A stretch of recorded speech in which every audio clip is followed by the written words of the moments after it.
Good day and welcome to the tea. Welcome back, tea timers. Today's tea is coming from First Chronicles chapter 11, verse 22 through 25. And it's referencing how you don't have to fit in. You don't have to be a part of certain social circles, okay, in order to be effective, in order to be recognized by the Lord. When I say recognized by the Lord, not saying that you have to be a part of a circle to be recognized. However, what I'm saying is that sometimes there is a concern by people who feel like if they are not operating within their certain circle that they respect, that the Lord may not recognize them as he does others. This is a real thing, and it does happen in congregations where people feel like their gifts are not being not respected per se, but acknowledged. That would be the better word. They feel that their contribution is not acknowledged, although others are, right? Well, I want to tell you about someone who did not fit in, okay? They were not part of the social circle, but what they contributed was recognized by Yahweh to be so profound that it put him on the biblical map, okay? So, the title of this tea would be When Lions Run. Now, the reason why this is important is because for those of you who are science majors or have that scientific understanding or background, you know that the lion is the king in the jungle, the king of the jungle. He bows down to no one. He backs down to no one. The lion is king. Lion king. I want to stress this. The lion is the king of the jungle. But I want to share something with you. The day the lion ran. This is so powerful because, again, the animalistic nature of a lion backs down to no one. But this person who was not part of, okay, the in crowd stood out because they did something that we don't even hear that the in crowd did. Although the in crowd, or the separate, the crowd that was separate from him, that he wasn't a part of, were famous. Okay? They were very famous for who they were and what they contributed. And I'm referring to a man named Benaniah, or Benaiah. His name was Benaiah, or Benaiah. Okay? Wherever you are on the map, however you would like to translate this into your dialect. Where I'm from, the South, we drag everything out, okay? It's just the way it is. So if I was up north, we probably would say Benaiah. But I'm in the South, so we say Benaiah, okay? I say Benaiah or Benaiah, okay? I prefer to be more, I don't like dragging words out. So I would like to keep it on a shorter term, so just so you know. So you don't feel bad if you mispronounce it or think you're mispronouncing it, because that's really not the point. The point is someone named B, okay? There was also, of course it says here, referencing the same person, Benaiah, son of Jehoiada. He was a valiant warrior from Kabzeel.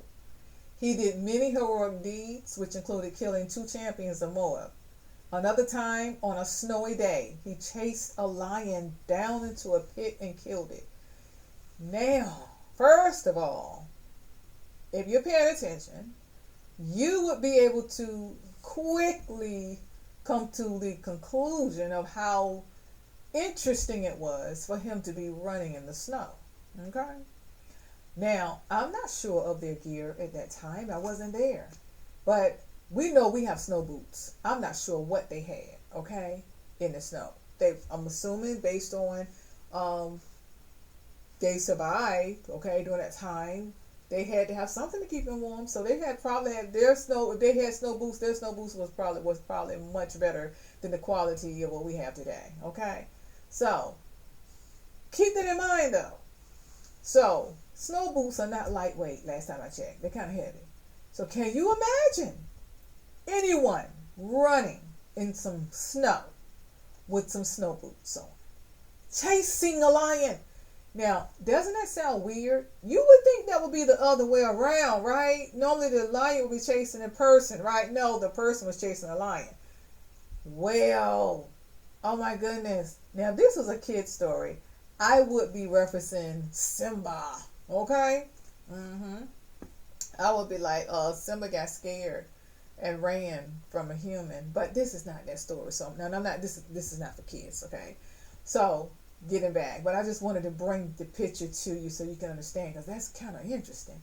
But it also says one time he was armed, okay, with a club, and he killed an Egyptian warrior who was 7.5 feet tall, and the Egyptian that was armed had a spear as thick as a weaver's beam. But Benaiah wrenched the spear from the Egyptian's hand and killed him with it. Reminds me of something I heard by King David. He, had a similar situation, remember? Well, I'm not here to tell you that right now. I'm not reporting on that right now, okay? I'm not reporting on what King David did, because this is about Benaiah. But I just want you to make, some reference to this, and you go back and read that for yourself about King David, okay? Because I'm not going to tell you this. That's this cup of tea is for, something else, not King David. Right? Now, it says, deeds like these made Benaiah as famous as the 3 mightiest warriors. He was more honored than the other members of the 30, though he was not one of the 3. And David made him captain of his bodyguard. Listen, who would not be more suitable to be a captain of the bodyguard? I'm telling you, that's who you want. That's who you need, someone as fearless as that. Now, the reason why I started out letting you know with my little analogy about not fitting in, and even though you can bring something to the table, it's okay not to fit in with others who have like things in common. It's okay if you don't have the same things in common. Understand what you do have is acceptable if God gave it to you. If that's your gift, it is still great to be used, all right, as unto the Lord. Don't be concerned if you don't fit in with others, because you see right here, he didn't fit in with the 3 or the 30, right? But he still had a place. And his place was so amazing because he still became, in a position of being a captain of David's bodyguard. So it was a place for him. The Word of God tells us that our gifts will make room for us and bring us before great men. You want to hear it again? Okay. Our gifts will make room, okay, for you, and bring you before great men.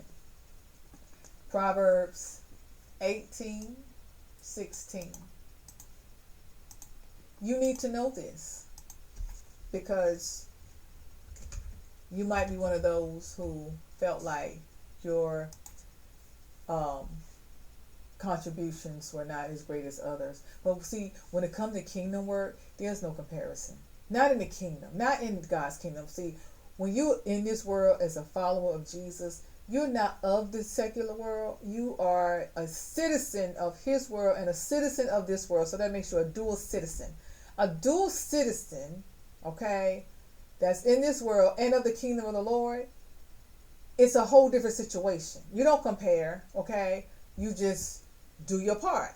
So, Proverbs 18, chapter 16, okay? Now, let me read it to you in the NLT. It says, giving a gift can open doors. It gives access to important people. And that's how that reads in the NLT. So, King James Version says, it says to us specifically what I said before. Okay? Now, please fact check what I said. Now, because you can look at the way this is written and say, well, it doesn't mean the same thing as I interpreted it, as I have spoken. Well, that's why it's important for you to fact check if you feel like it's different, okay? Our gifts will make room for us and bring us before great men. That's the King James Version, right? But this version says, giving a gift can open doors.